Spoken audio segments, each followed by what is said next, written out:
First Sip Brew Box is a one-of-a-kind subscription service for craft beer lovers based right here in Pittsburgh. Every month, First Sip will send you a box full of craft beer enthusiast essentials, including t-shirts, glassware, and even food. Right now, our friends at First Sip Brew Box have an offer for you. Just sign up for a 3-month subscription and get your 4th month free.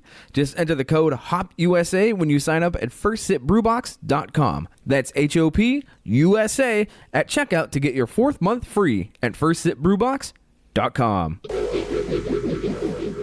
Woe to you, O earth and sea. It's the Hop Nation USA Podcast.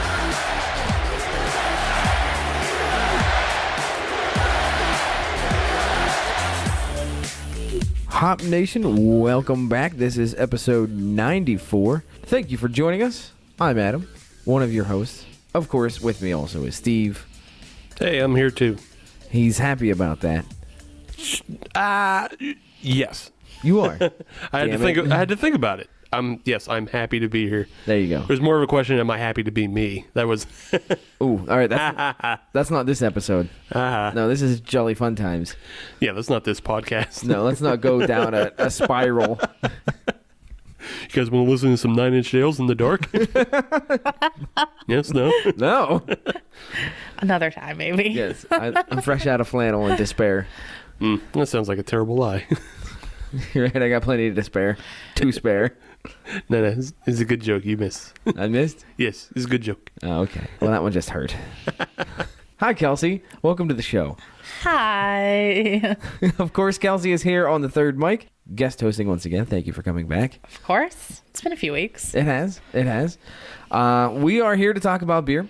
And so I'll just jump right into what our episode is this week. We are doing another brewery highlight. We are going to check out the wares from Brewdog Brewery. Yeah. I can't really tell you where they're from right now. Never heard of them.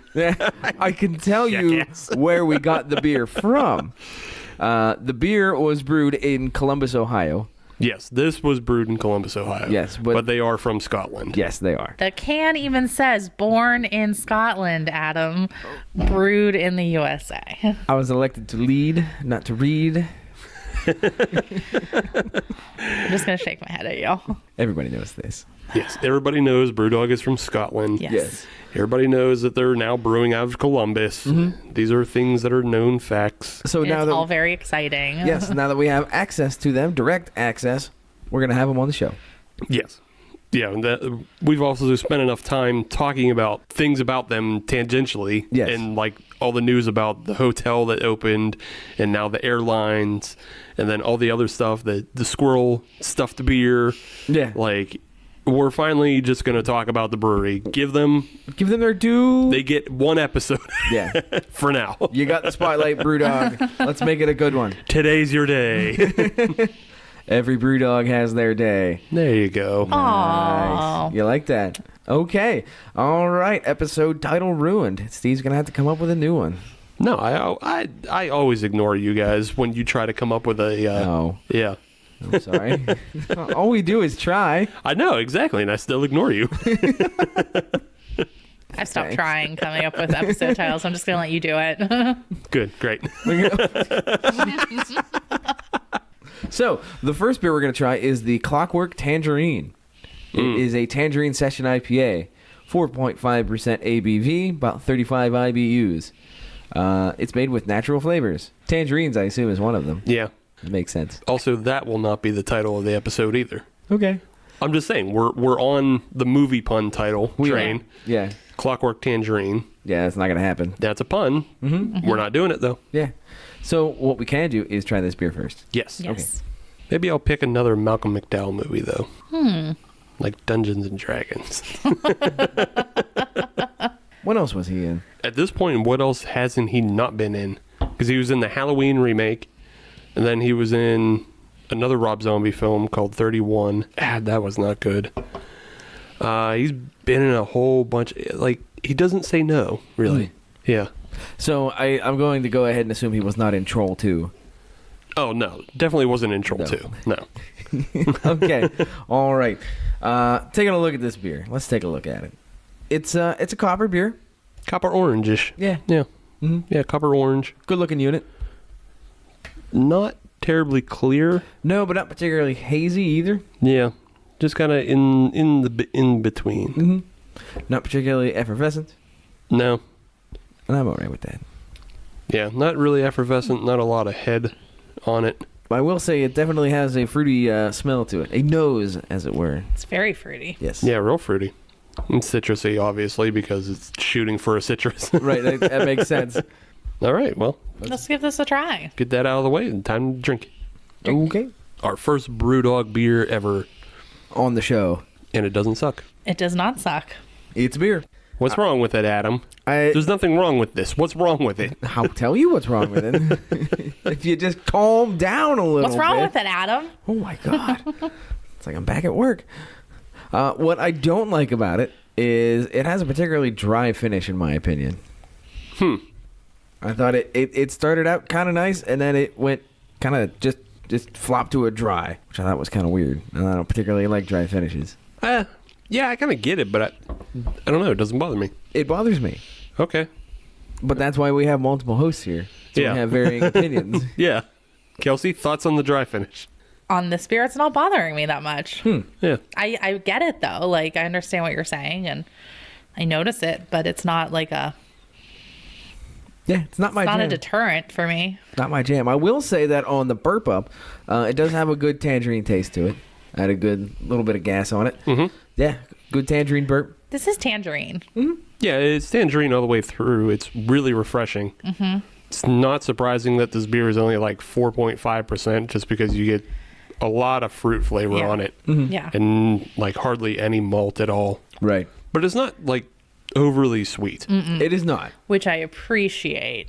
Yeah. Because I think if this was too sweet, it would be too much. Yeah. I'm going to say, and this is a session IPA, so I'm going to say they bittered it just properly to make Yeah. it's really well balanced. Yeah. So yeah, it's been bittered just properly. I almost forgot this was a session IPA for a second when I was drinking it. Yeah. The only hops you really get is at the very, very end Yep. on the finish. And that's about it. But to me, the finish just it kind of ruins it for me. Okay. Sorry. Sorry for having that opinion. Maybe you can have a Radler or something. I'll throw some. Actually, if you threw some lemonade in there, that might make it nice. Nice for you. I think it would make it overly sweet. Okay. I'm just saying. I think for the rest of us, it would throw the balance off, make it too sweet. Okay, you don't have to devalue my opinion. I'm not devaluing it. I'm saying it's not going to work for me and Kelsey. That's fair. Well, it might work for me. Kelsey is shaking her head no, as you said, throw lemonade in it. I just think all that citrus would be competing for precious space on my palate. Okay. Let it. Like Fight Club, Let it. Oh, we don't talk about that. obviously. It's rule number one. I'm going to enjoy a few more of these. Okay. Not Yeah. tonight, but, down the road. You're more than welcome to. Down the road, yeah, that's Down the road. it's definitely that's a tailgate beer. Yeah. It's a summertime tailgate beer. Yeah. It's good stuff. It's like all day on your deck. Yeah, it's all day on your deck. It's hanging out with the girls, eating fruit salad and talking about whatever. I don't know. Doing what we do. Yeah, I don't know what women talk about. It's a mystery to me. Personally, I don't know what people talk about either. So All right, then. people were talking about the Super Bowl and I didn't watch it, so I can't join in that conversation. Let me tell you what you missed. Nothing. That's fine. Yeah. Well, I actually caught that from Twitter. It was a lot god-awful. of hashtag bored. And there was a lot of people, just a lot of angry nerds Yeah. about the halftime show. All around be glad you missed it. Totally am. Okay. I'm totally glad I didn't waste my time with that. Yeah. Yeah. Not worth it. Yeah, I watched the wrestling halftime heat. I heard that was really good. It actually was really, really good. Adam Cole pulled out a Canadian destroyer. For those that aren't intimately familiar with wrestling, what is a Canadian destroyer? That's a flipping pile driver. Oh, all right. Okay. Yeah, pretty awesome. They're allowed to use those again now. Okay. Pile drivers are back, everybody. Everybody back in the pool. And that's your wrestling corner with Steve. Yeah. Super Bowl sucked. Let's talk wrestling.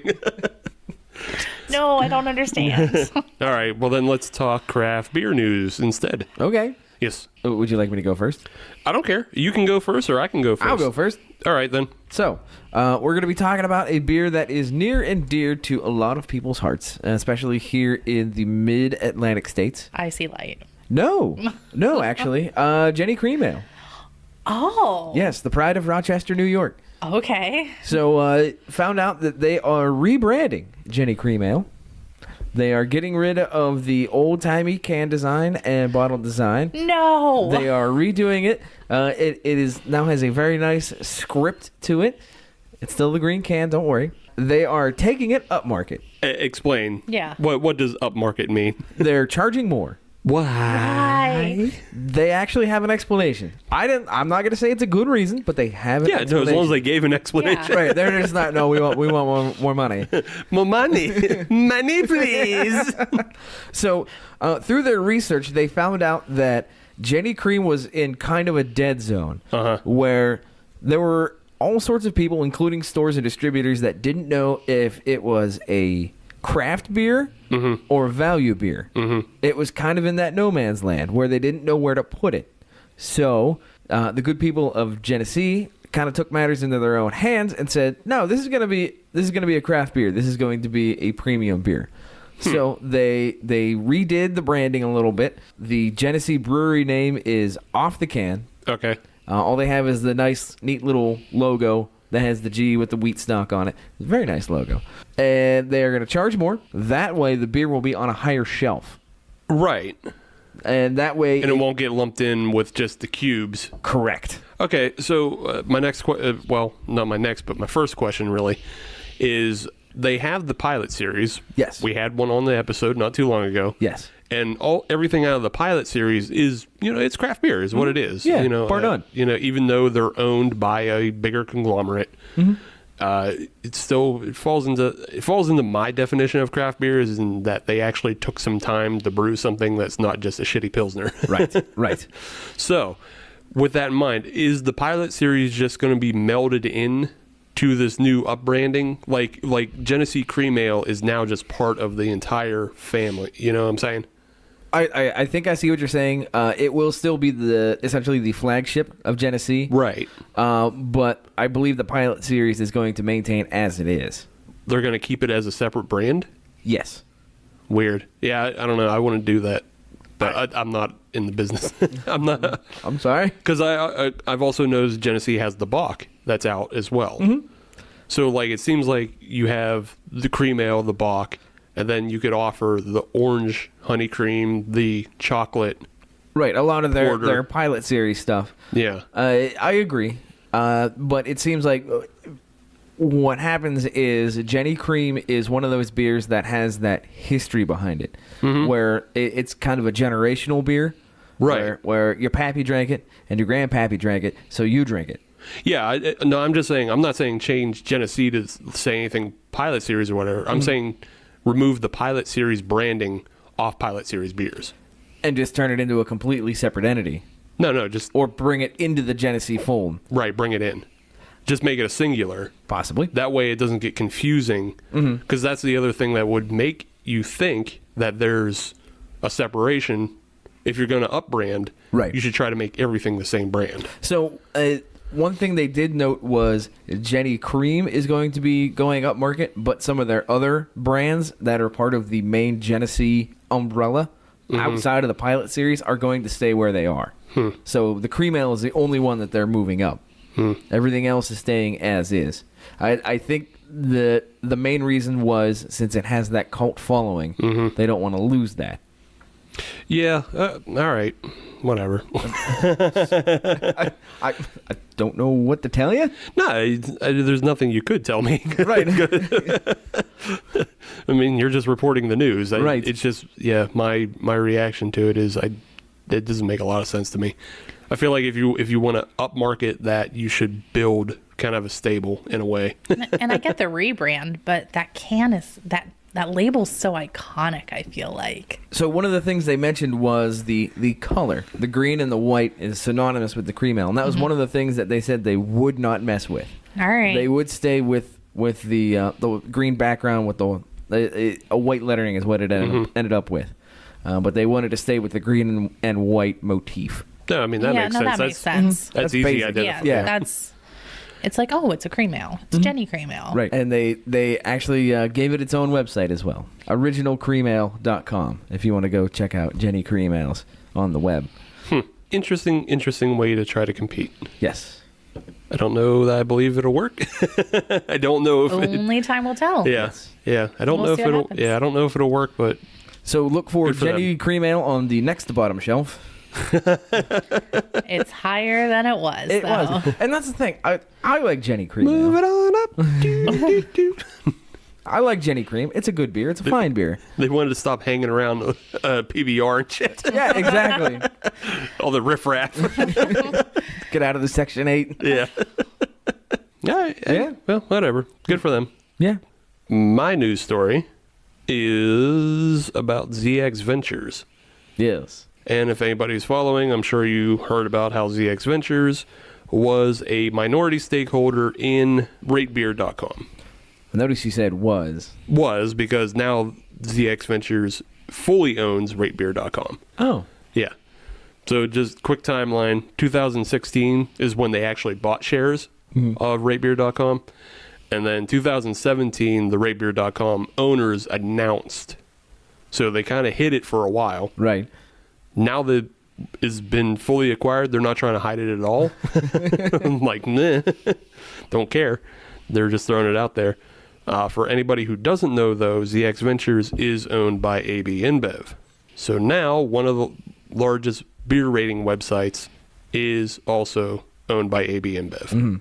Kind of not cool. Kind of not. I mean, it's pretty not cool. Yeah.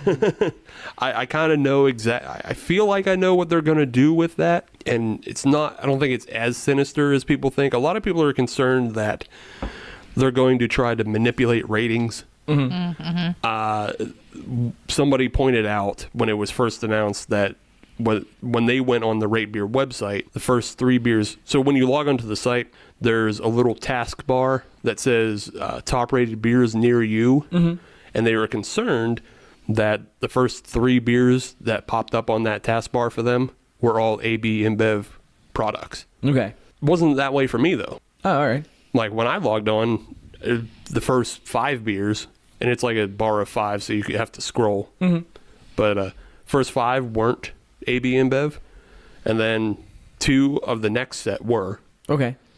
And then what's interesting to me is that it says top rated beers. Some of these beers, they have bad ratings. Like the 2 that were suggested to me were Classic Bud and Bud Reserve. Oh, what? Now it gets even worse. I didn't even know they still made that. Right. Right. It gets even worse because they say these are top-rated beers. Bud has a 0 on Rate Beer, and Bud Reserve has a 28. These are not out of 100. Right. These are not good scores. These are terrible scores, Yeah. yet they're recommending them to you. That Right. is impressive. But That's terrifying. but even though it sounds like AB-Inbev is already manipulating, they're not, because there was a bunch of other beers that were there that also had shitty ratings. So it really just sounds like a poorly run website. Yeah, they're not recommending me anything that's top rated. I had to go 3 scrolls deep to actually get beers that were in the 90s. On the very first front page, the highest beer I got that was rated was the Cold Press Pumpkin. Okay. And it had like a rating of 83. All right. You know, that's not bad. Right. Then I had a bunch of other shit like from Rheingeist that had like bad scores. Like it wasn't the top rated Rheingeist beers even. It was just like one that was like had a bad score. I'm like, what? And then some shitty algorithms Atwaters and stuff. Yeah. Their algorithm's off. My concern with this is I don't think it's going to matter if they manipulate scores or not. The whole thing is really more about data collection. Oh, yeah. Oh, yeah. Yeah. And if anybody's noticed, prior to this announcement, the 2018 Rate Beer Awards went out. And there's been some like little cattiness about like breweries who are like, fuck AB-Inbev, but then also happy that they got an award. The thing about these awards is they're all based on user voting. Yeah. And if you get into the actual awards, they get pretty deep with subcategories and regions and things like that. And we're only seeing the winners. AB-Inbev is obviously getting access To everybody and all everything. the things. Yeah, all the things, all the ratings, what's popular in what's region, and all it's going to do is help them better put the correct product in the correct market. Yeah. That's what they're going to use Rate Beer for. Yeah, Cleveland is, an IPA heavy city. Right. So they're going to put their IPAs there. Yeah, so they're going to find ways to put Wicked Weed IPAs and things like that. They're going to find ways to put, maybe brands that you don't necessarily know are AB-Inbev Right. into new markets. Exactly. They're going to see what's popular in an area and then contract Goose Island or Wicked Weed to brew that so they can put it in a market. So, yeah. Yeah. It's It's just going to happen. Yeah, it's that just- kind of thing is going to happen. It's just all data collection is all that is. Really, that's what most industries are nowadays. Oh, yeah, it's that's all what- just getting Yeah. those names and numbers and Right, and now they just have a direct line to it rather than, I don't know how easy it is to buy that information off an Untapped or a Beer Advocate, or if you have an intern sit and sift through all that. poor Roger. The other thing that I thought was interesting, again, that goes back to the fact that they announced it right away, whereas they kept the previous acquisition on the down low for as long as they could. With announcing it right away, I think it's kind of chasing the last of the rats off a sinking ship. Okay. So the last people who had any kind of care about Rate Beer, now that it's 100% owned by AB-Inbev, they've given it up Yeah. because of that. Right. It's just kind of chasing those people away. That way, now the site is all full of people who either A, support AB-Inbev, or B, don't give a shit. Right. And those are the two markets that they can sell beer to. The naysayers are gone. Yeah, the naysayers are gone for the most part. I'm sure there's still plenty of angry, like, it's the internet. Where aren't there angry, toxic people? Hamsterdance.com. Maybe. I'm going to go leave a burner review on there. Can you even leave reviews there? I'll figure it out. But I just feel like now they have their market telling them what they want, and they can give them what they want and put it into those, Yeah, they bought access. Yeah, That's all they did. They just bought access. Yeah, I don't think it's in their interest to manipulate reviews or anything like that. It's They're getting everything they want. right, They don't have to, they don't have to manipulate it. right. They're getting exactly what they need. Yeah, manipulating it hurts it because then they don't get to know what the hot trend is. Right. To market to that. Right. They're tainting their own data. Yeah. Yep. So that's that. Okay. That Nice. was my take, and it's not going to turn into something that is, where they manipulate and try to sell beers that way. They want to sell beers by taking that data and tailoring their divisions to it. Right. We shall see. Or not. Actually, we probably won't see. Yeah, you can't put that as a blanket statement at the end of every news story. We will never see, Yeah. unless we go work in their divisions of marketing and. Right, well, not only that, this is a podcast, so it's audio only. Yes, we will also not We're see. not gonna see. Yeah, we're not going to see. Not see. I can see Yeah. me having more of this Clockwork Tangerine by Brewdog, though. Oh, nice segue. Stuck the landing. Kelsey, what were your thoughts on the beer? Did you like it? Did you not like it? I really liked it. I'm going to have some more of it right now, actually. Thanks, Steve. It was refreshing. It was crisp. It was fruity, but not too fruity. It was nice. I will give them that they had a good execution of the fruity taste without it tasting fake. I will also say that. Yeah, I will give them that. For me, I talked about it earlier. Wasn't a big fan of the finish. Wasn't for me. Okay. I'm sorry this hasn't worked out for you so far. That's okay. I've dealt with it before. As the song goes, 2 out of 3 ain't bad. Thank you, Meatloaf. Because I do really like this beer as well. It's pushing that limit of only being 4.5%. Anything under 4 is not beer. I start getting antsy in the pantsy if I'm drinking things less than 4%. George is getting upset. Yeah. Coco's getting mad. But, otherwise, it's a really fresh beer. It's definitely something that you could probably crush a 6-pack by yourself. Just, at a tailgate, at a cookout, or wherever you enjoy your summertime activities. On a river. On a river. In a river. Yeah. This is definitely a float beer. Oh, yeah. This is a Float float beer. beer for sure. Right on. Yeah. All right. But, yeah. What do you say we float along to the next segment? Yes. Yes. Reload with another beer? Yes. And we'll be right back. Check this out. There's a Seattle company called Tavour that enables discovery of new and exciting beers and breweries. Tavour gets the best independent beer from literally around the world. Denmark, Belgium, New Zealand, and of course everywhere in the US. The app is incredibly simple to use to get some ridiculously good beers delivered right to your door. And right now, anyone who signs up with the code HOPNATION can save $10 off any order of over $25. That's TAVOUR.com, Tavour. Hop Nation, we are back. It is episode 94. It is Brewdog. Steve, what are we drinking next? Brewdog. Yay. Which one? Oh, specifically? Preferably, yes. We have the Albino Squid Assassin. That sounds bitchin'. It is bitchin'. And looking at the can is also bitchin'. Because it's a white squid, and it has a bunch of automatic weapons, and a knife, Holy shit, that is bitchin'. and a hand grenade. There's a hand grenade? Yeah, it has a hand grenade. Got a hand grenade down there. Wow. Bitchin' can. It is a bitchin' can. It's so metal, it's even dented. Yes, it's so metal it is a dented can. I love good can art. So it comes in at 7.4 ABV, 65 IBUs, and it's brewed with Chinook, Citra, and Magnum hops. All right. Yeah, so let's crack her open. So looking at it, it has a nice amber, like a deep amber. Very nice looking beer. The head on it is a nice off-white. Yeah, Not very much of it, but it's there. it is a nice looking beer. And bending against the light, it has a red tinge to it. It's very Which nice. does make sense. So this is a red IPA, correct? Yes, red rye IPA. There you go. Yeah, so it is obviously brewed with rye malt. So there you go. Makes sense. Yes. On the nose, I'll let you two talk about it. On the nose, it is hoppy as a mug, Yeah.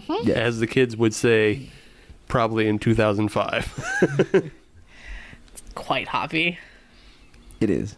It is. But I have a hunch if you're a hoppy type person that it would be enjoyable. Yeah, it kind of reminds me of the full pint Chinooki Which makes sense because it's brewed with Chinook. So Right. yeah.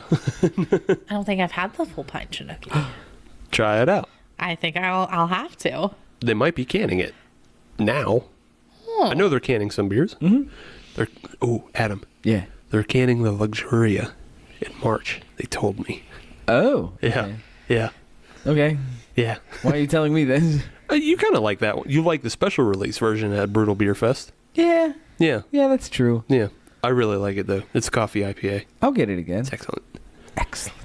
I'll have to try that then. Yeah, you should try that, Kelsey. I think you would really enjoy it. Adam kind of likes it. he likes the special release edition that All right. also had like cinnamon and all kinds of other Fun stuff. all kinds of other adjuncts in it that Okay. covered up the IPA-ness of it. Okay. Right. Yeah. Anyway, though, we're not talking full pint this episode, but maybe a future one. Oh. Hint, hint. Hint, hint, if they want to have us. If you'll have us. Come on. Get mad.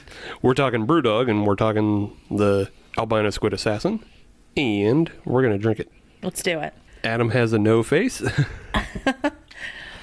That is correct. So I'll apologize, Adam. For what? Well, I didn't have many choices No, that's all right. when I went to Vintage. I had a bunch of IPAs, and then the beer will have third. Yeah. I'm not going to give that away. I appreciate that. But I'll say it's not an IPA.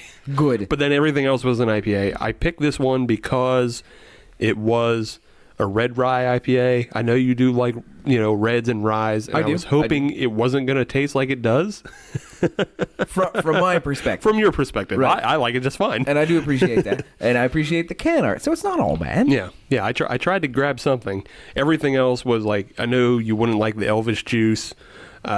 Probably you wouldn't like the Flagship Punk IPA. Right. So, but I tried to go, Well, I do appreciate that. I tried to get something in the middle, but this is not in the middle. and for the first part of it, it wasn't bad. I thought it had a good malty taste to it, but then the hops showed up. They ruined your party.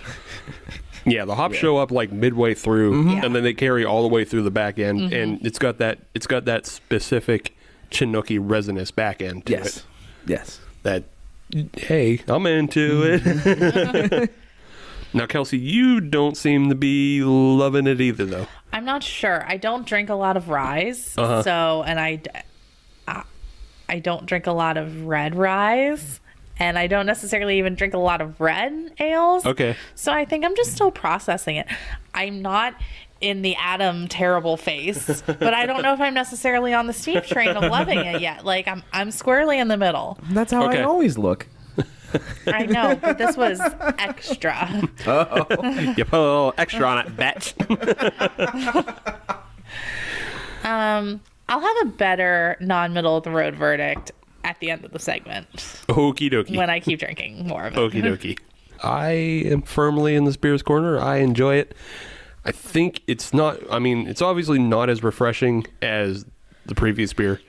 This is pretty malt heavy. This is a pair with dinner beer. Yeah. Yeah. This is like lamb or steak yeah. or, this is red meat pair with. This is braised. This is more of a one and done or a two and done Well, yeah. rather than a 6-pack like the previous one. Right, yeah. Right. Yeah. I mean, for you, I could probably drink it throughout the day, but it's just like one of those, when dinner time comes around, this is one you actually reach for because you set out a meal. Yeah. Yeah. You're like, this goes with this.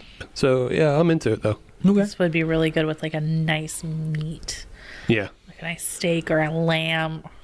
Maybe Maybe something even- a little gamier. Yeah, venison. Like a There you venison go. would be really good Ooh. with this. Ooh, it's been so long since I've had good venison I just chops. kind of want some venison. Yeah. Yeah.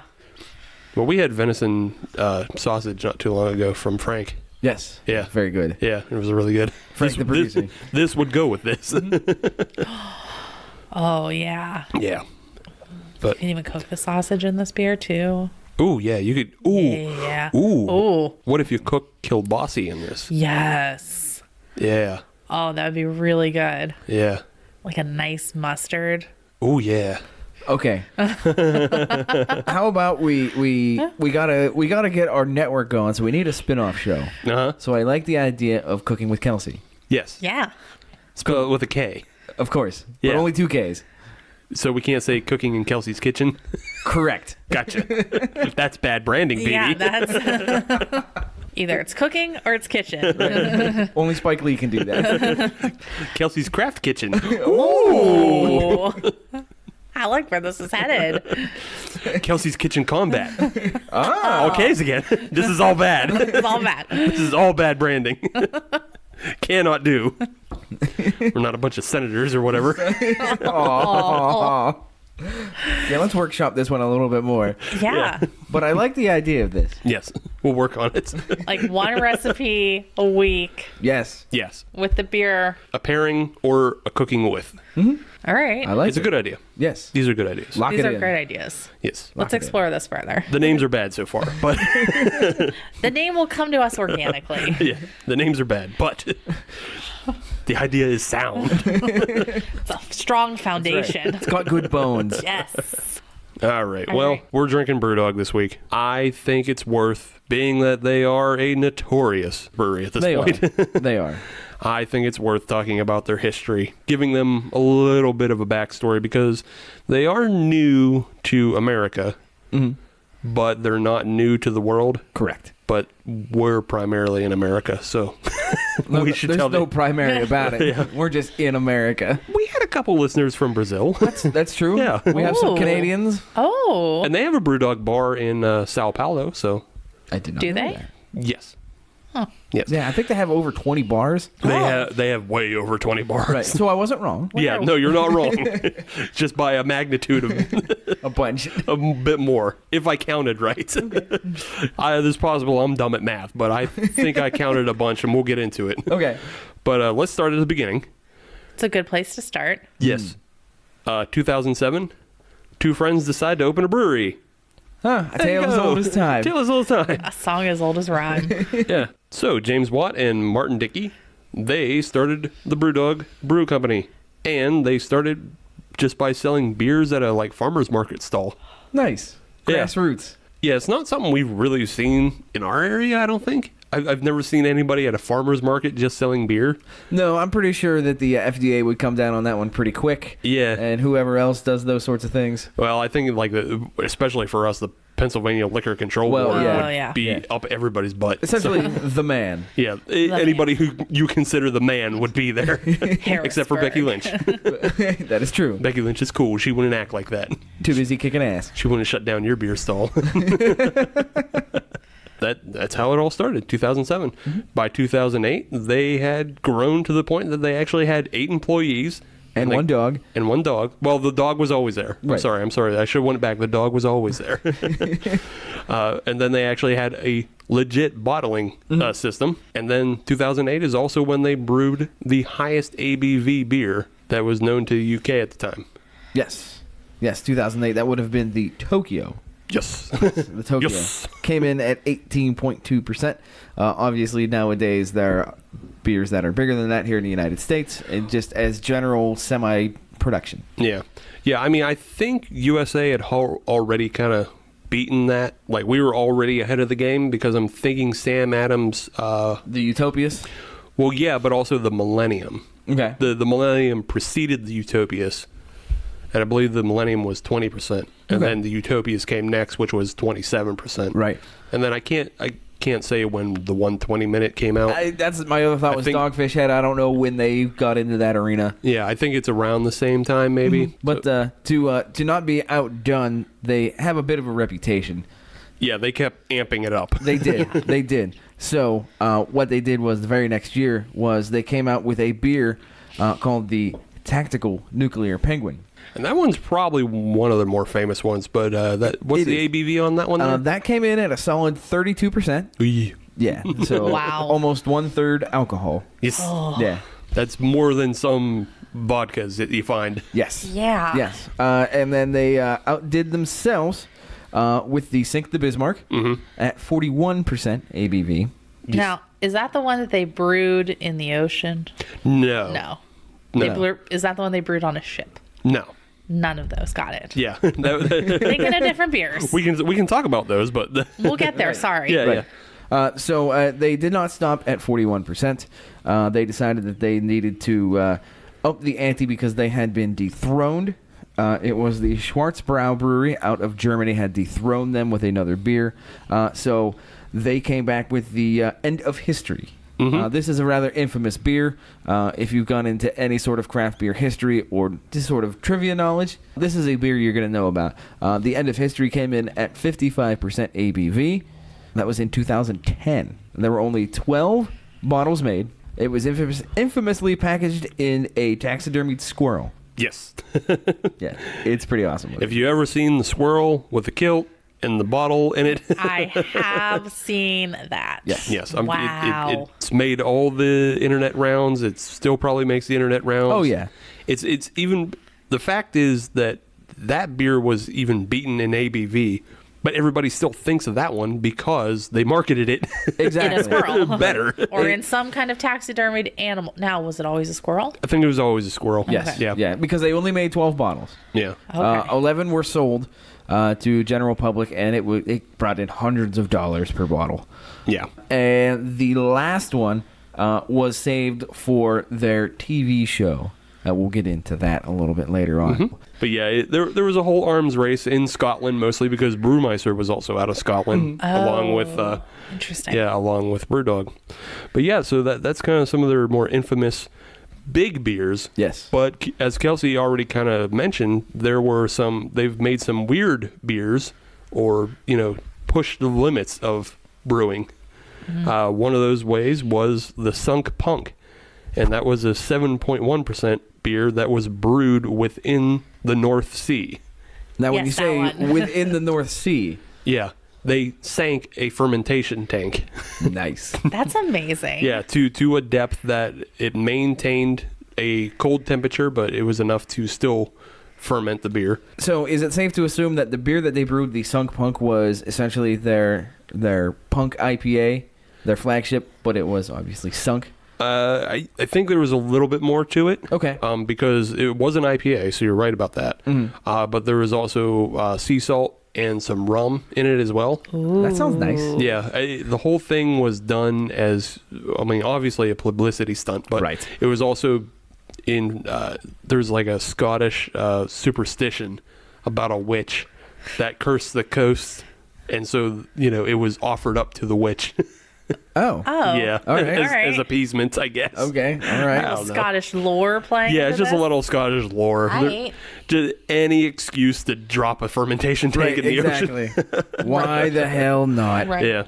The other one Kelsey was mentioning is called the Atlantic IPA, and that one was based off of a 1856 original, traveling IPA recipe when things were fermented on the ship as they headed from the UK to India. Mm-hmm. They brewed a beer and then put it into barrels and then aged it 2 months on a fishing ship out at sea.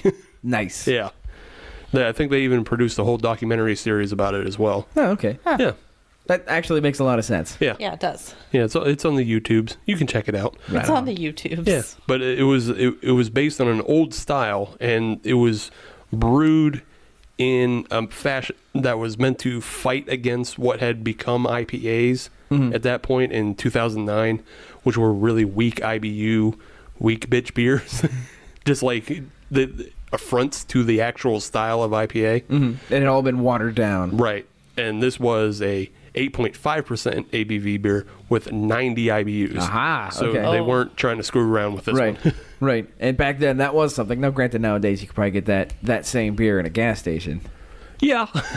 if you find 6 Point resin anywhere, that one tops it. Yep.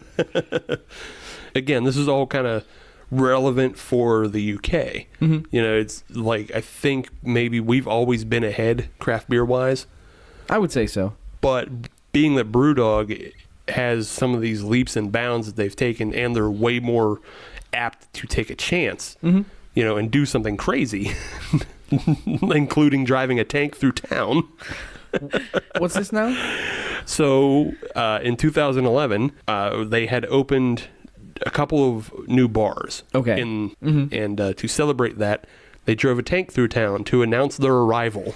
Holy shit. Yes. That's amazing. What a baller move. That is Yes. a baller move. And that wasn't the last time they did it. Oh, it wasn't a one-time deal. No.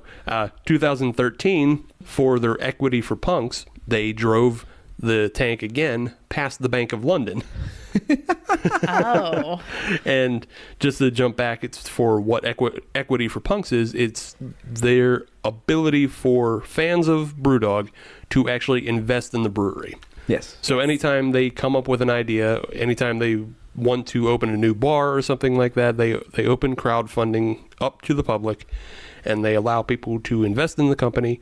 And if they hit their goals, then they open a new brewery, or they open a new bar, or they open a hotel, or get an airline. Yeah. What Or else you want? whatever else. or whatever else tickles their fancy. So, jumping forward to 2016, they opened up Equity for Punks to the U.S. And they held a Kickstarter, more or less. It's crowdfunding. Okay. They were looking for $75,000 for construction of the hotel, the now famous Doghouse Hotel. Yeah. So how much did they get? So they were looking for $75,000 within 30 days, and they got $160,000 within a week. Whoops. Oh, And then they ended with $300,000 Nice. nice. for the whole campaign. Now we have the brew house and hotel in Columbus, Ohio, Which is awesome. Yes. which is pretty awesome. We haven't gotten the chance to stay there yet, No, we need to go there. but maybe if they're listening and hear us saying all the good things, Get a comp night for a review. get a Yeah. comp night, get to sit down and, pitch TV ideas to them. I like it. Oh, did we mention that they have a TV network as Oh, well? by the way. Oh, by the way. Yes, they have a subscription TV service Yeah. similar to a Netflix. Yeah. So as Adam mentioned earlier, when they were drinking the end of history, they originally had a TV show called Brewdogs, and it was On- just a show, and it was on Esquire. Yes. Yes. And it Yeah. was fantastic. I loved watching it all the time. I was very upset when it ended, but now that I know they have a subscription service, Yeah. this could be a game changer. On demand. Yeah. They have a full on-demand service. I think it's like $5 a month. Yeah, something like that. It's not much. Yeah. Yeah. $5 a month, and they also have Zane Lamprey. You know him. Yeah. Yeah. Yeah. So they have Oh. his new shows on there as well. Oh. Yeah. That's the guy from Drinking Made Easy? Yes. Yes. Yes. Okay. I believe the new show is called 4 Sheets to the Wind. Oh, Okay. Because he had a show called 3 Sheets to the Wind, and that was intermediate between Drinking Made Easy and Aha. I think that's how the timeline goes. Yeah. I could be wrong. I just loved how they would go around to different cities and they would partner with some of the how they would just partner with breweries there. Yeah. And then they'd kind of like learn a little bit about their beer and their history and kind of what made that city or that region where they are was so unique. And then they're like, we are going to brew the best possible beer using this 5-story apartment building or Yeah. using fog or doing it only with wind power. And we're going to have, this nature guide come pick herbs out of the forest for us. And it's like, wait, you're going to try to brew what, using what, doing this where? And it's like, let's serve this to the masses now. Let's see. Let's see how this works. We heard mouse farts have herbal essences. Use them. I just thought it was such an interesting concept. And Yeah. and as someone who likes craft beer, appreciates craft beer, loves craft beer even, but doesn't necessarily brew their own beer, watching them kind of walk through the brewing process week by week, kind of starting to understand it from an outside point of view is really what made me want to start home brewing, which I still have yet to get into, but it's like, okay, I think I know the process enough. I know what goes into it now. And like, just really watching them like week to week, I was like, I could do this. Yeah. I can do this. Yeah. Yeah. It's confidence instilling. Yes, exactly. Yeah. Especially when it actually shows you processes and things like that. So yeah, it's a good show for that. Yeah. It was educational to the novice Yeah. wannabe, home brewer, the, novice craft drinker. But it also, was crazy because they did, Because they did crazy shit Right. to make a good beer. And they're like, oh, we just want to bring craft beer to the masses. And it was like, that's so cool. Yeah, that's the one thing I do like about Brewdog is they're not pretentious. Even though they make crazy off the wall shit, they're not pretentious about it. They're still having fun. Yeah. They're Yeah. just like, hey, everybody, check it out. You know? Yeah. If you like it, great. If not, Yeah, whatever. yeah. You tried. That's all that matters. We accomplished our goal of you trying a beer. They're Scottish. I can't do a Scottish accent. I'm not doing. Don't. No. Don't. I'm not going to try. But I imagine if you don't like their beer, it kind of goes some way where they put 2 fingers up and Yeah. You'll get over it. yeah. Which reminds me, that is something that they kind of did in 2016 where, and I know we've mentioned this on the show before, but all of their recipes, open source. Yes. You can go and get their recipes online for free. Yes. Kelsey's mind was just blown. What? Yeah. Really? All 350 plus, I believe it is. I think that's how many it is. Yeah. They're all open source to homebrew, including the end of history. Yes.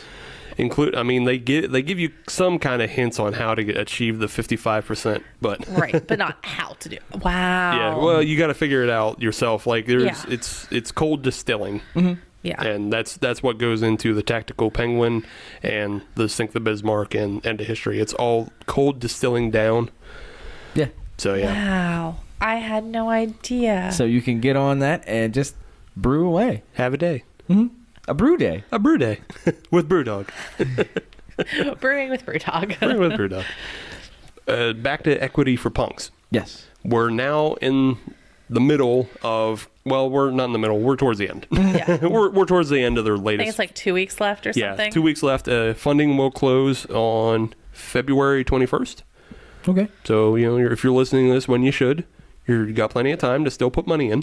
They start minimum $50. Okay. And if you pledge $50 to Brewdog, what you get is 5% off all their bars, which I want to come back to. 10% off like their online shop and all stays at the hotel. Nice. Equity for punks is the only way that you can get on the flight. Okay. Yeah. Okay.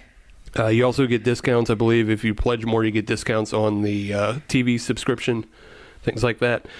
And on top of that, you get invited to their AGM, which is their annual General Mayhem. It's supposed to be like a shareholders meeting. Oh, all right. That's what regular companies do. But they are not regular companies. No, theirs basically seems like a beer fest / concert / hangout / yeah, because it's just for the people again. And then on the way out, you get a prospectus. Yeah. Okay. And if all that isn't enticing enough for you, you also get a free birthday beer. Oh, Yeah, with your $50. okay. Yeah, Now, is that $50 annually or just one $50? just for this. Yeah, just for this go okay. round. Yeah, you can pledge more anytime you want. But yeah, They'll take your money. They'll take your money. Yeah. Let's go back to their bars. Yields. And the bars is one of the aspects I find the most interesting about them, and I think it's one of the reasons why they have maintained such growth. If I counted correctly, if I'm right about this, they have 67 bars worldwide. Ow. Now, think about any other U.S. brewery, like craft brewery. Right. I can't think of anybody else who has that. No. Like Stone, I know has some. The only other one I can think of, and I'm not sure that I'm willing to count it, I'm pretty sure I'm not willing to count it, would be Gordon Biersch. Okay. But that's more of it's a chain restaurant that has brewing capabilities. Right. But they might be up in the 60s. And that's fine, yeah. It's just like, as far as, I can't think of any, like, name as far as we know. Right, exactly. Yeah.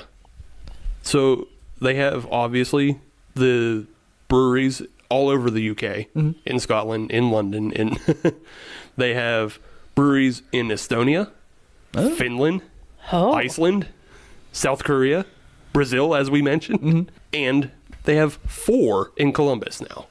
They have 4? I know. I thought it was only 2. Wait, they have 4 in Columbus? They have 4 in Columbus now. All right, Columbus, stop being greedy and let them expand out here. Come on. Well, that's the point of the new equity funding.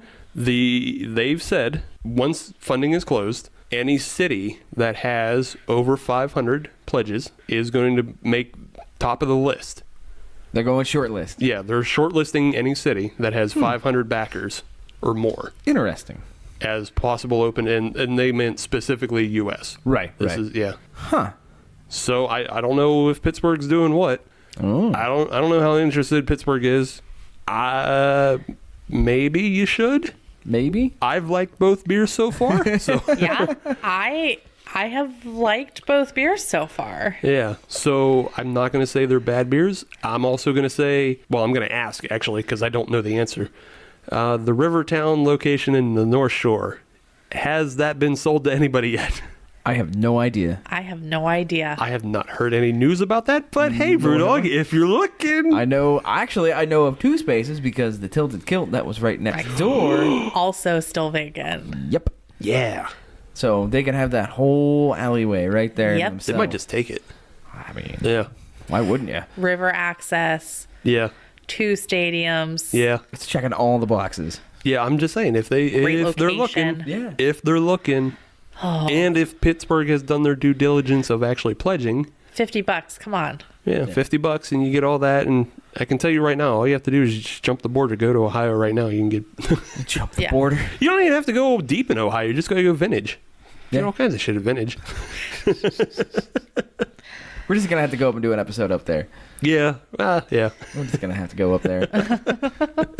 Move the base of operations. Yeah. Hang out there. Yeah, I'm fine with that. So yeah, that's kind of the history of Brewdog, where they're at right now. Yeah. I know they have a U.S. CEO. They do. Brewdog actually has a CEO for the U.S. Her name, Tanisha Robinson. She's from Columbus, so she is kind of running things over here, which is awesome. But actually, within the last day, they appointed his name is Andy Shaw as CEO of beer. To look after like kind of all their global sales and their marketing of beer internationally. They kind of brought him on to oversee everything and really drive that continued Growth. It's growth. just I mean, growth. it's It's just all growth. it is. It's all it is. They- It's incredible though. I mean, the 67 bars. How many bars could they have at the end of this year? I mean, Yeah. Oh well, I think I saw that they're trying to open 5 more. Wow. Yeah. 4. I think 4 within the UK and then 1 in Australia. yeah. Brisbane. Yeah. Okay. Brisbane. But yeah, so continued growth and continued success, I guess. Yes. Which is great. Yeah. I also believe Tynesha will be at Fresh Fest this year. Yes. Very good. She yeah. will be. Yeah. So you can make your case. You can plead your case to her of why, Yep. Why Pittsburgh needs it? assuming that they haven't already made a decision to do. True. that. Right. Assuming they already haven't decided. Right. But yeah. It would just make sense, Brewdog. If you're listening, it would just make sense. Be sure cool if you would. We got a great space for you. Get at us. We'll give you a tour. Just start distroing so I can maybe get a chance at Sink the Bismarck and the Penguin. But whatever. I guess for now we'll just have to settle for the Albino Squid Assassin. Steve, do you like this beer? Yes. Okay. Kelsey, have you made a decision on this beer? I'm with Steve. I like this beer. All right. Again, it might only be 1 or 2, but It makes the list. it makes the list. It's got a nice malty forward to it. Mm-hmm. But it's not like over caramel or over sweet or anything like that. And it's got a pretty decent hop back to it. This beer surprised me a little bit that it made my list because I was unsure, but it's on the list. So, Steve, I completely agree with what you're saying, what your assessment was. It's just that my personal tastes do not agree with it. Yeah. That's all there is to it. I'm not saying it's a badly crafted beer. It's just not what I want. It's like saying, yes, fire is hot, but I don't like putting my hand in fire. Right. Right. So I'm going to continue to not do that through the break. Yes. We'll be right back with beer number 3 from Brewdog. Brewdog.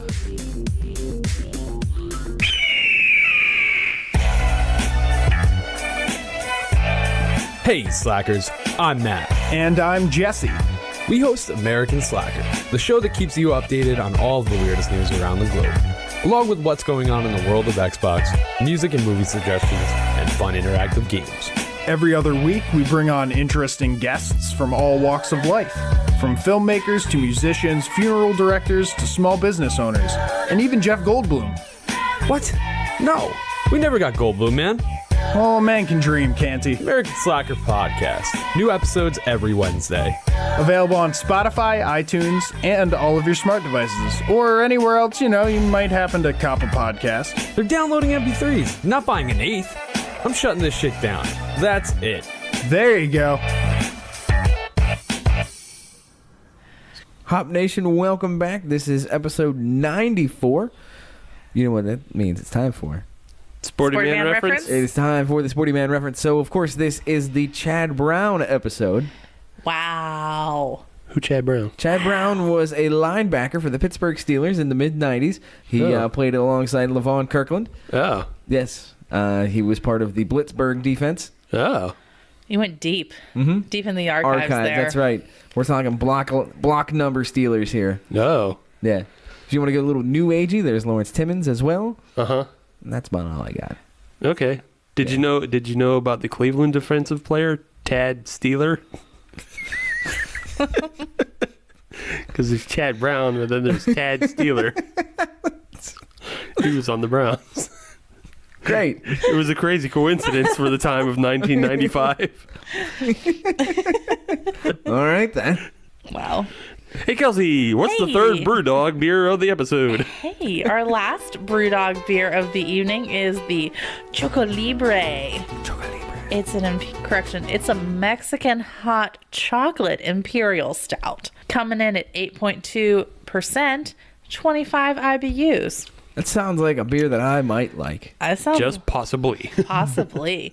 Dark chocolate mixing with coffee and cinnamon, all layered over smooth roastiness, and finished with a cayenne drop kick to the throat. Nice. Ay, ay, ay. Ayos míos.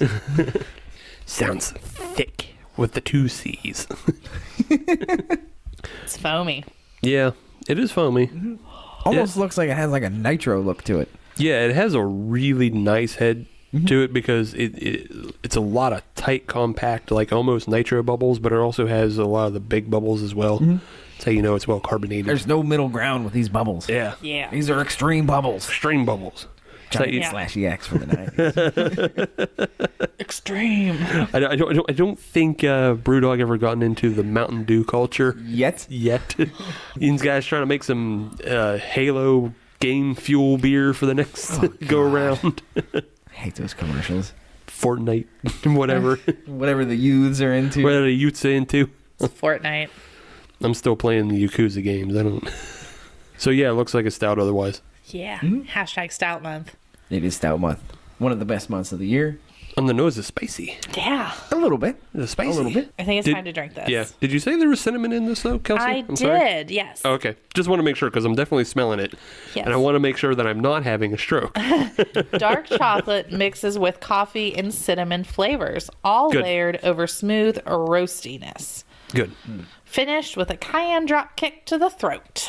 Choco Libre, El Santo of Imperial Stouts. That means the saint of imperial stouts. Agreed. I had some years of Spanish and then forgot them all.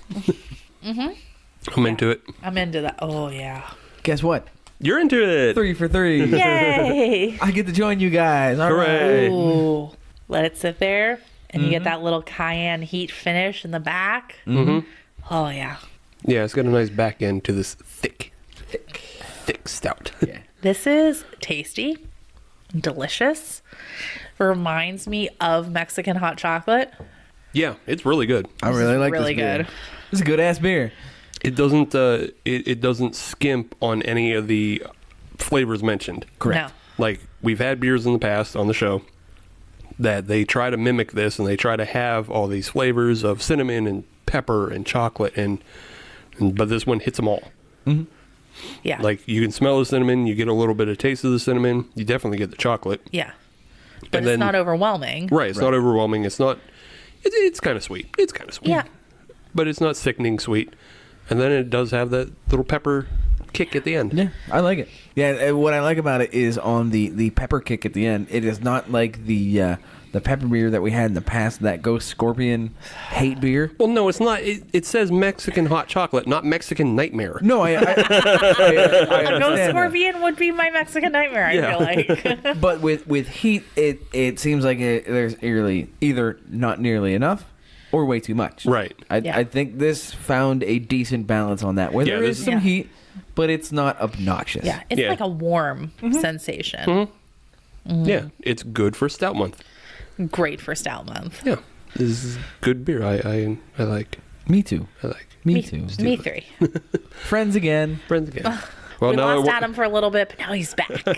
Back in. Let's do this. now that we're all friends again, let's jump forward into the third segment of the evening. Okay. And we're still sticking with a Brewdog centric theme because we are talking Brewdog and we are drinking Brewdog. So we have mentioned how they have a Brewdog airline, Yes.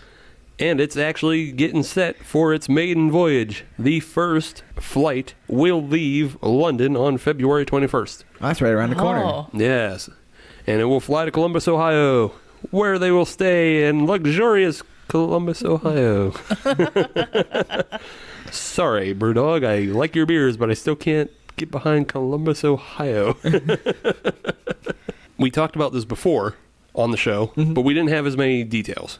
Yes. We have some more details now. Bring 'em I on. can tell you a lot more about what this flight's going to entail. Yes. What kind of plane is it? It is a Boeing 767. Damn. That's a big boy. It is a big plane, and there's supposed to be about 200 passengers coming from London. And, like I already mentioned, it is for equity punks only. You had to have invested previously in the company in order to buy a ticket for the flight. Oh. Once on board, you will be treated to canned Brewdog beers and Lone Wolf Spirits, which is their spirit brand. And they put some of them in cans. They have cocktails in cans. Huh, okay. Ooh. I've had some cocktails in cans, not from Lone Wolf, but I've had some, and they're a good idea. Okay. Okay. I could get on board with that very easily. I've had some out of, it's a company out of Texas, Okay. and it was a Moscow Mule. I can't remember their name. Yeah. It's a quick 10% hitter in a can. That's Nice. kind of nice. That sounds right up my alley. Yeah. While you're on the Brewdog flight, though, in-flight television is obviously the Brewdog Network. Of course.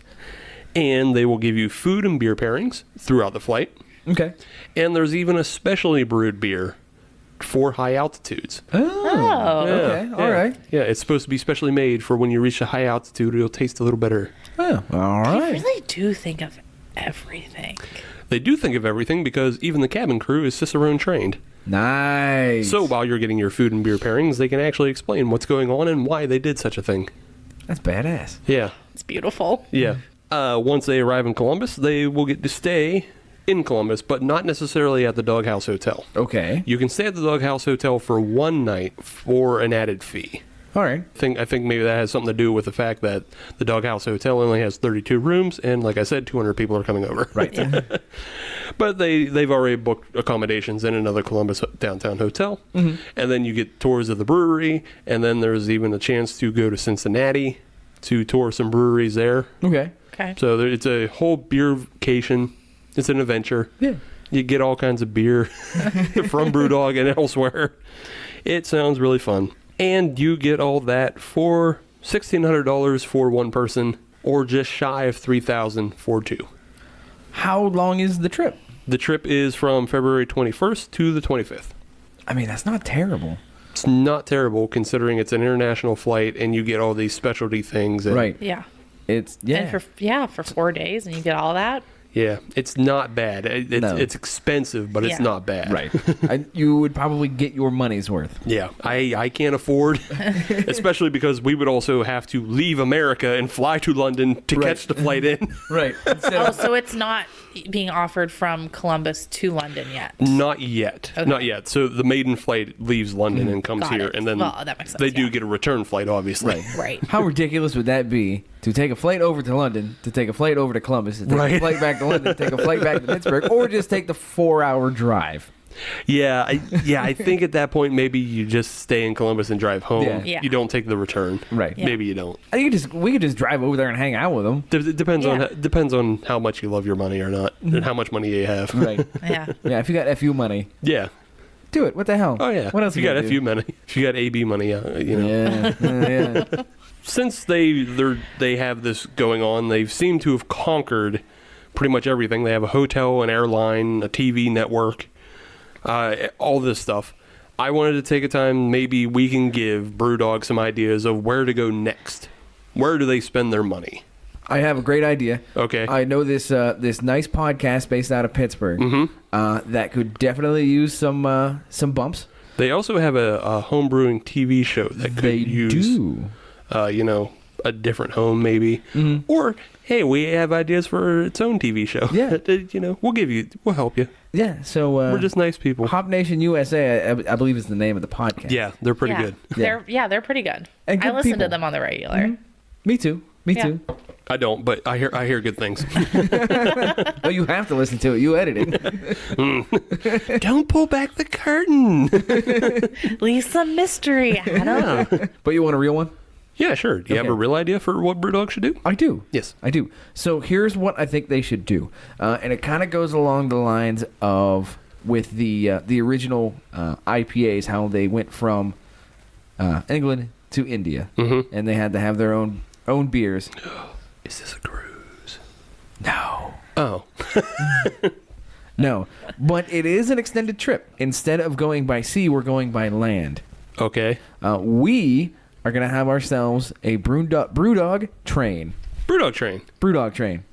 Right on. So here's the thing: is on that train, we're also going to have a entirely self-contained brewery. Oh. Yes.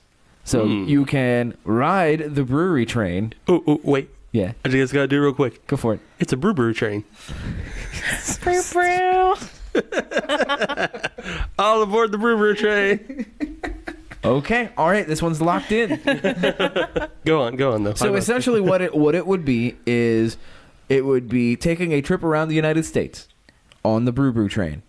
And while you are there, you get to learn the brewing process while you're on the brew car. Mm-hmm. And you can use some of the, I would say, open source recipes that are available. Uh-huh. And you can go in there and you can help whoever the brewer is there. You can kind of learn about the process, and you can have your own train beer. So interesting thing about that is a train trip can last about 14 days around country. Yes, you can brew a beer and ferment it in 14 days.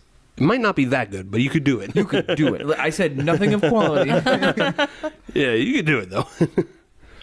Like a week for conditioning, and then you get to take it off the train with you. Right. Yeah. Yeah. You start at night one. It's like the first thing you do when you get on board. Exactly. Yeah. And then you And get you- to like check in on it, and then Right. And if it's on a continuous loop, you're picking up and dropping people off. Right. So the process is always going on. Process is always running, and then at the end of your trip, you just get your growler fills, I guess. Right. You get whatever. You had brewery cart 8. Yeah. Was the one you were associated with. So brewery cart 8, whenever you reach your destination, everybody start getting their kegs and their growlers and whatever else. I don't know how big a volume they're getting. Okay. I haven't worked out the details that fine. I haven't gotten that far. I just know it's just a train and it brews, and then you get beer and you drink beer while you brew. And you get to see the country. And then you and you see the country, and then you get to take beer with you. Beer that you made. So that is my idea for Brewdog and how they should spend their money. I like it. I like it too. I like the brew train. Brew train. Kelsey, would you like to go or should I go? Can you go, please? 'Cause Okay. I had a train idea, and then Adam took it. I'm formulating a new idea. Okay. Sorry about that. Whatever. Whatever. Steal my ideas. It's fine. Whatever, bitch. I'm formulating one in my head right now. I just need to work it out a little more. So All right. I'll let you go. Okay. So my idea actually came about when I was reading about the sunk punk. And now that they've conquered the air, I think they do need to conquer the sea. Aha, okay. Under the sea. Under the sea. They sank a beer, but they haven't sunk people. That's called murder. No, you can sink people in a submarine. Oh. Okay. I think they need to have a submarine trip. All right. Perhaps it's a short one, just across the English Channel or whatever. Or maybe it's just like a submarine bar. Oh. Okay. Yeah. So here's the thing about Pittsburgh. We have the Carnegie Science Center. Yes. And sitting outside the Carnegie Science Center in the river is an old decommissioned submarine. Yep. You can go on and take a tour. What if you build a bar in a submarine? Yeah. A functional one, not just a shitty one that's windows are all busted out, like downtown Detroit, but a functional one. Yes. And then you take it underwater. And you sink to, I don't know, it's survivable depth, I guess. Where you don't get the bends. I don't know, 20 fathoms. Yeah, or you don't get the bends, wherever it is. Yeah, Jules Verne's levels. Yeah. But then you go under the sea. I like it. And you have some beer. You just have, they have tastings and meals and things like that. Obviously, reservations are needed for this. Oh, yeah. It's a total reservation thing, but... I like that. They take reservations on everything else, so you got to reserve for the hotel. You got to reserve for the submarine. They got naval reserves. Walked into that one. But that's totally something that you could do in the English Channel or a Pittsburgh River. Yeah. Right. I want us to be better than Columbus. I want us to have the submarine bar. That's a good ass idea. Submarine bar. Also serves submarines. I love hoagies. Oh, there you go. All right. Sandwich life. Hashtag sandwich life. All right. So we've conquered the land. Yes. We've conquered the sea. Yes. We've conquered the air. What's left? Space. The internet. Oh. Oh, no, I like space better. Space. Space. It is the final frontier. It is. What does Brewdog do for space? They partner with Elon Musk and Tesla, Okay. and they start sending people up into space. I don't know what this looks like yet because I didn't have enough time between segments, but it could be real cool. It would be a small amount of people having to go up. If they wanted down the road, many, many years from now, once this podcast is in the archives somewhere, potentially there is... That somewhere will be the Smithsonian. Or the Library of Congress. I'm not Library. picky. Library? That's not a thing. The Library of Congress? That doesn't sound right. So, I mean, International Space Station. Could there be a brew space station, a brew station up there, and you kind of go and you... Now you know what, Kelsey? Now you're on a good track, especially for marketing. Yes. They should start sending things up to the International Space Station. Yes. And do home brewing exercises. Yes. If they haven't already done them. Right. Who I don't- knows? Yeah. I don't follow science that much. Right. But no, you can send stuff up to the space station. Yeah. How does no gravity affect the brewing process? Yeah. What does it do when you don't really have a place to have like a living yeast? Would it live up there still? Would you be able to to brew? Would you?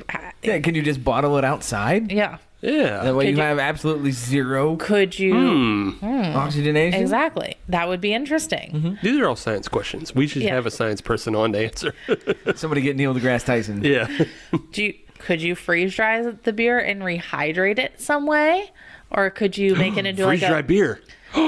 Snip, Kelsey, take it back. We have to take that off the air. Okay, We cut it can't- out. We can't put that into the ether. People are going to figure out freeze dried beer. patent pending. Take it out then. Or is it some kind of pill or a beer powder that has to be mixed with something? Powdered beer. Yeah, I'm pretty sure there are Pico brew systems that work on that. probably. There probably are, but Probably trash too. But none of them are in space. And none of them are Brewdog. right. Yeah. Brewdog has to figure out how to make the good powdered beer. So yeah, let's take this to space.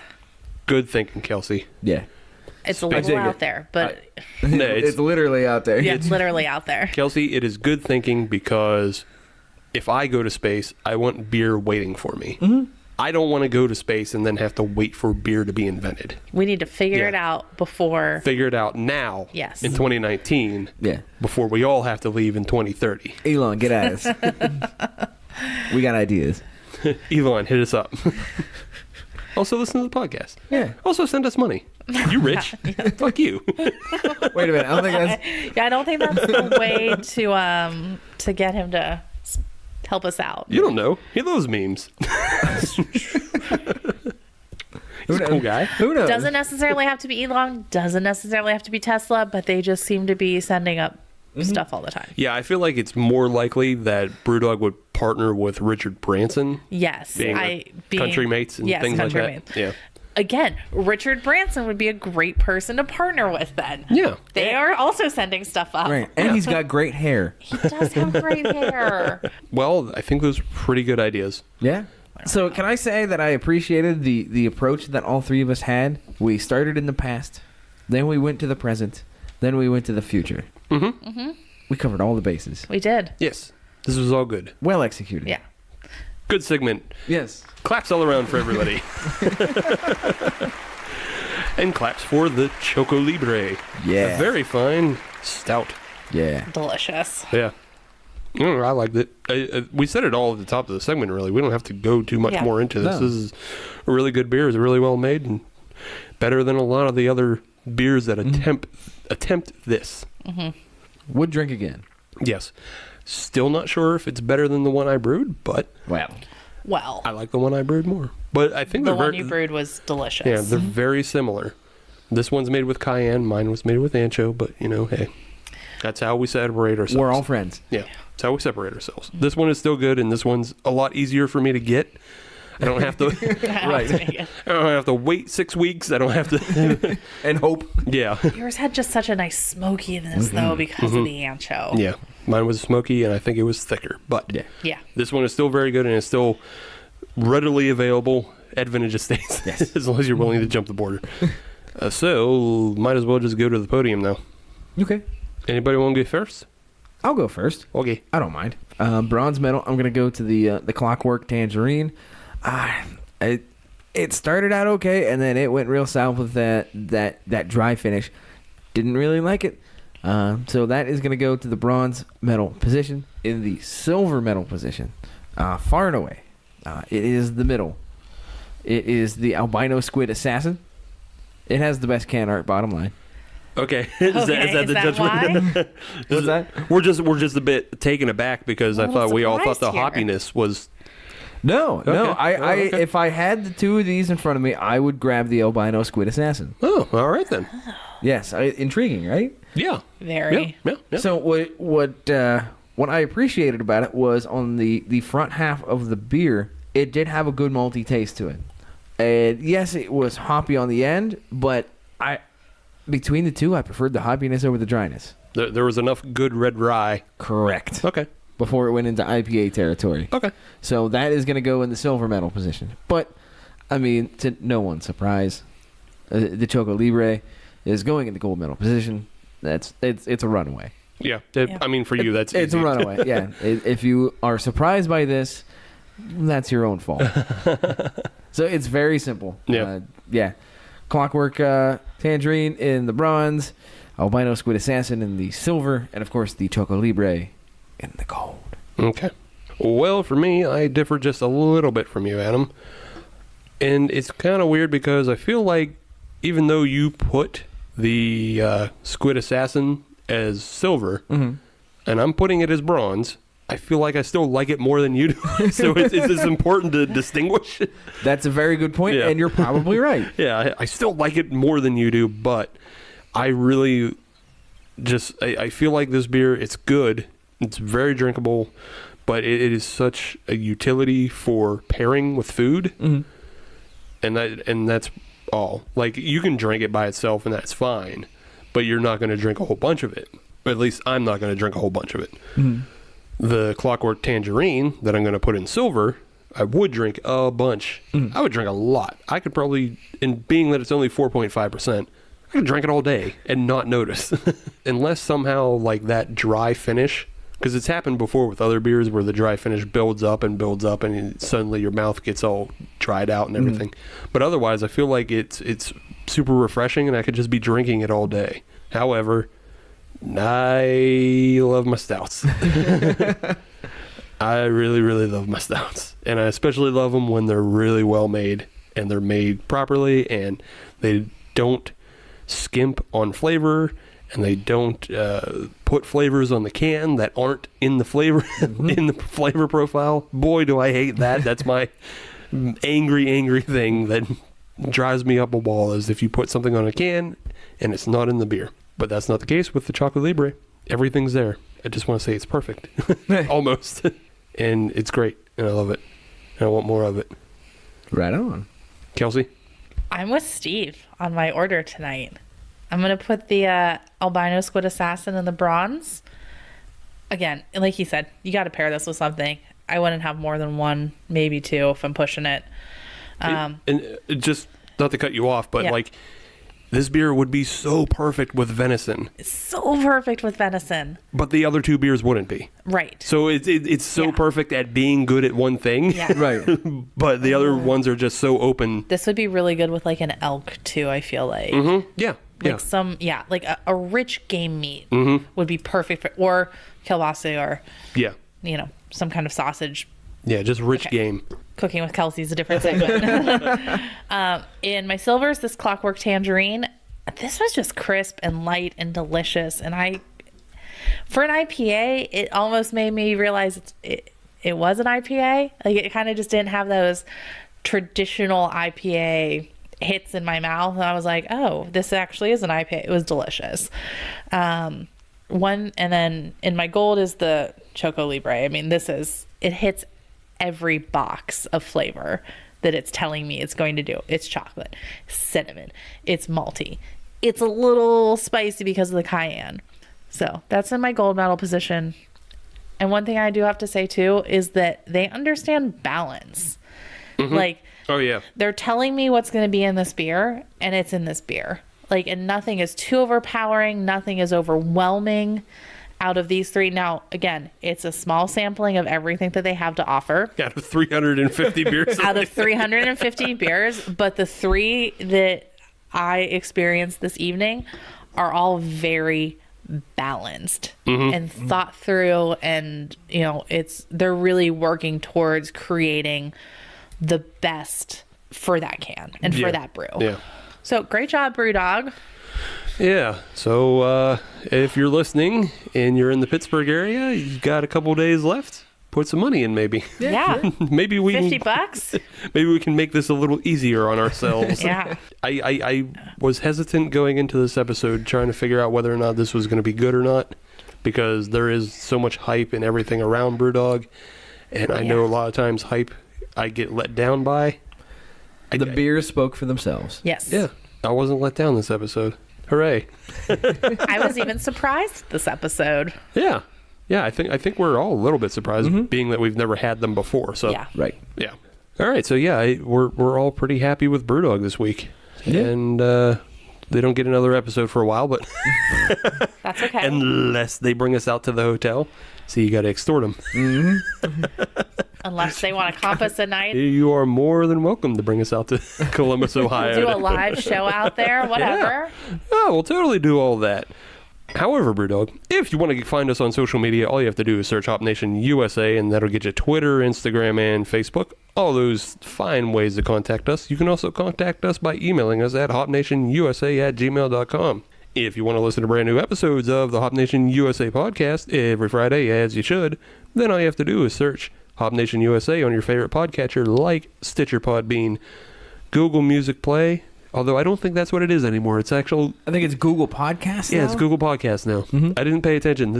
They're not one of our big markets. That's fine. Yeah. Apple Podcasts, of course, and Yes. Spotify. Mm-hmm. And if you're on Apple Podcasts, leave us a 5-star review because... We are a 6-star show, but they only let us use 5. And that's a bigger crime than Brewdog not distributing to Pittsburgh. Yeah. Yeah. They should get that shit over here. Toot sweet. Do it. Change it. Don't bully them. Maybe that's a new tactic, you know? See, a bully Elon Musk. Bully Brewdog. Bully everyone. This is a bully everyone. episode. That's right. Bully! This was a bully episode. Bully. All right, well, that's all I got. Kelsey, do you have anything you want to plug? Any appearances you're going to make? Going to Spoonwood or something? I mean, anything's possible. No, I'm going to Florida on Sunday for work, so. Neat. You know what? You should listen to last week's episode. Mm-hmm. We talked about Florida beers. I started last week's episode. I need to finish it. It was worth listening to it today at work, actually. Yeah. So, it's really good. Yeah. So far, so great. Yes. And the beers were good, too. They were. Yes. Gonna get some recommendations then. See if I can find anything else while I'm down there. All right. Good deal. Yeah. All right. Well, Adam? No, I'm good. Okay. You good? I'm good. All right. We'll see you next week, episode 95. Goodbye. Bye.